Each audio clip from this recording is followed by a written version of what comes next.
What's going on? Coach Chris, Team Critical Bench, giving you 2 tips today. 2 tips that'll help improve your squat.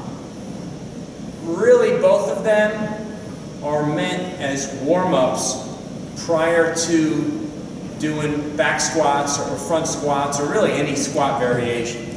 And I've done both of these quite a bit over the last year especially.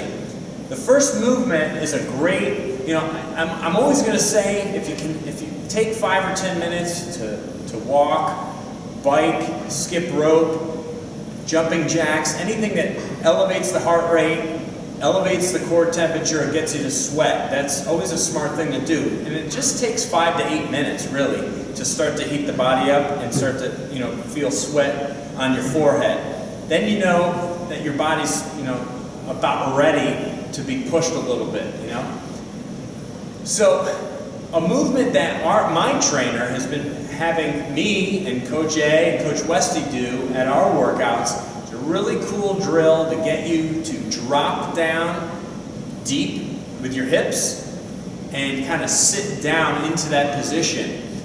So I'm going to do a few, and I'll turn sideways so you can see it from both ways. So these are slightly bent, just slightly. You're going to bend over, touch the toes. And then while you're holding onto the toes, drop the hips as low as you can, but keep the chin and the head up and the chest up. So you don't want to slouch.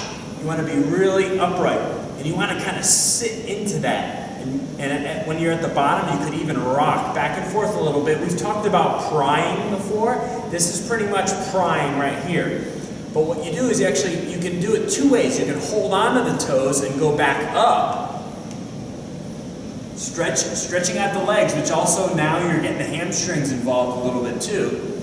And then drop the hips back down again. Again, keep those feet nice and level.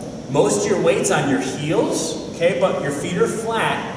And then you can rock a little side to side, all while holding the toes. Now the other variation is you can bring the arms up as good as you can overhead with the thumbs pointing back behind you and stand. Let me show you this from the side. So here I am, good squat width apart. Now another helpful tip to find out a good distance to stand for your squat is to just kind of blindly jump up and down 5 to 10 times. And then where your feet end up after about 5 to 10 jumps is about the width you should take when you're doing traditional squats.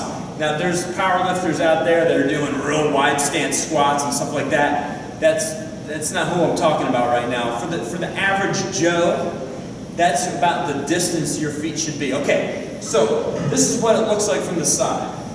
We bend, we drop the hips, we can rock side to side a little bit. And we can extend it back up, drop it back down, and we can do the arms and up. Notice I'm trying to keep that chest lifted and I'm looking straight ahead, trying not to let the chin drop because where the eyes go, the body follows, trust me. Okay, now the second move, now what I'll do with jump squats, that's my second move, it helps you develop more explosive power. But what I'll do, I just did them yesterday, mixed in with a chest workout. Why? Well, because for me, doing plyometric work like that, plyometrics meaning, it's burst, it's bursts, it's like max effort type stuff, explosive, box jumps, broad jumps, jumping down, jumping back up very quickly. So anything like that would be plyometric based, right? I like to do them because I won't do them on like a squat day or a deadlift day. I'll do them when I'm doing an upper body, but I'll mix it in between sets. So yesterday I did 5 sets of 10 reps and they looked like this. Drop down deep, jump, jump, jump, jump, jump. Now the great thing about jump squats for me is it forces you to focus on a lot of things. You're trying to leave the ground as fast as you can and jump as high as you can. helps you develop more power deep in the squat. The other cool thing is, over time as you get good at them, you can grab extra weight. You hold a dumbbell right here up against your chest and do that same exercise with 25 pounds, 40 pounds, 50 pounds, and so on. Talk about adding a new dimension to your power when you're down in a regular back squat, repping out 315 or something. That should help transfer over to more explosive power at the bottom of the squat, okay? Over time. And it's a good way to train your nervous system too, right? Coach Chris, Team Critical Bench, just trying to give you some tips to help you with your squat. It works for me, I hope it works for you too. We'll see you again soon. Thanks for watching.